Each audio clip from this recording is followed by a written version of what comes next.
Welcome back. We're still in week 7. Sorry, no, week 6 actually.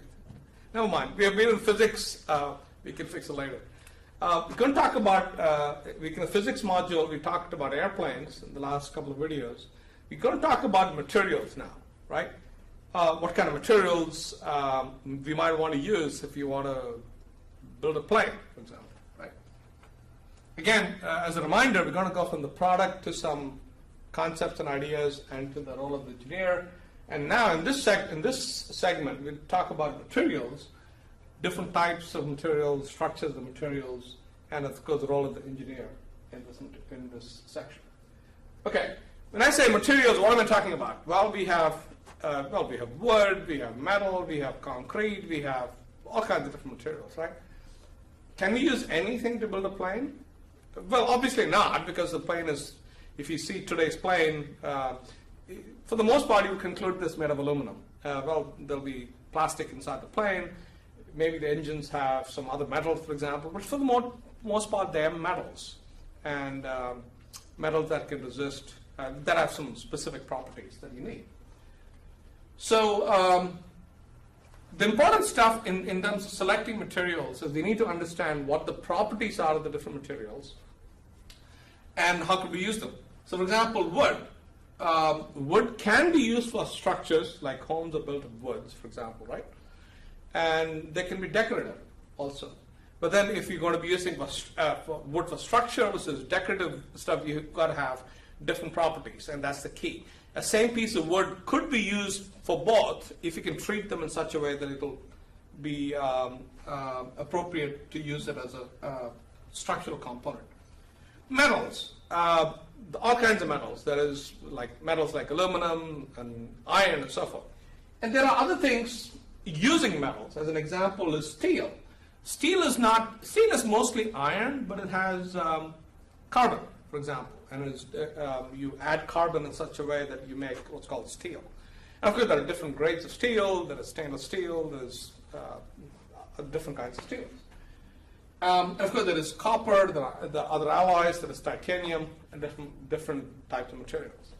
What is the important difference? The difference is that they have different properties. They have different mechanical properties. They have different chemical properties. They have different properties how they respond to the environment. How do they respond if there is moisture? How do they respond if there is, say, some sort of small amount of acid in the environment and so forth? So that's an important thing for you to know what they are. Another kind of material, concrete. Concrete is, to put it simply, it's a composite. It consists of things like gravel, cement, for example, sand, and so on and so forth. It's a mixture. Not a random mixture, it's a specific combination of several things together that you get essentially something we call concrete, which is used. Where is concrete typically used? For supporting heavy structures, right? Why? Because it has some specific properties for that particular application. So, and of course today you may have heard about things called composites. Composites are materials that are used using two or more materials. And loosely, I'm going to call concrete a composite, even though it's not used commonly that way. But the composites we're talking about are made of different kind of materials. And the reason I'm bringing this up is because till recently, most airplanes were made of aluminum. Reason being, it has the appropriate combination of strength and other properties in there. The 787 Dreamliner, for example, the outer shell, the body of it is actually made of a carbon fiber composite. Why? Because it has outstanding properties, mechanical properties, has the right strength to weight ratio, and so forth. So among the things that we worry about, the materials engineer, is you need to understand how these different materials respond to compression, to tension, to stretching and bending, so on and so forth. So we need to be able to test them. We need to be able to get their properties under compression, properties under tension, and so forth. And so that's something we need, therefore, have instruments to measure them. So that if for example, we predict that the maximum tensile strength needs to be a certain number, then we design the material and test the material to see if it can withstand those maximum type of tensile stresses and so forth. You need to imagine a plane, right? It's going up at very high altitudes, low altitudes, it's flying to very cold locations, warm locations. It flies to airports that are on the coast, inside and so forth. So you need to understand what are the variations of the environment that the material is likely to be in and design the material that way. So for example, why was aluminum? Aluminum tends to be a fairly good material because it can resist some of the loss in the mechanical properties no matter where the plane is, for example.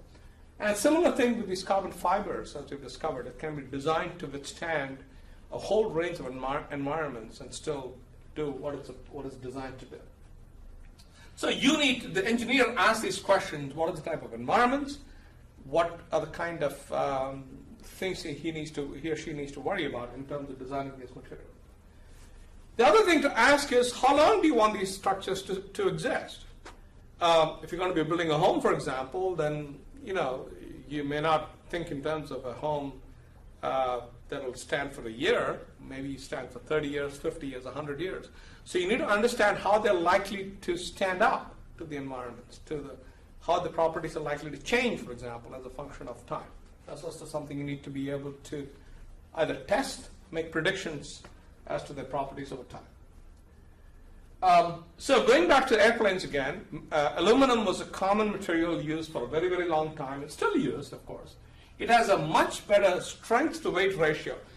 Remember, we're not talking about strength by itself, if you will, strength defined in terms of compression or tensile strength, but relative to the weight, because we want the lift to be as high as possible by using the minimal amount of material, and which will also withstand those forces, net forces.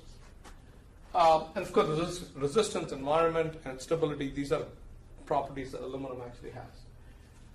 Today, the 787 Dreamliner, about 50% composites by weight. It's just amazing. So when your weight goes down for the same strength, you will therefore be able to go longer for a given gallon of fuel. And so the 787 Dreamliners, for example, are able to go longer over the same amount of fuel compared to, say, the 747s or the 777s and so forth. And so materials make a big difference.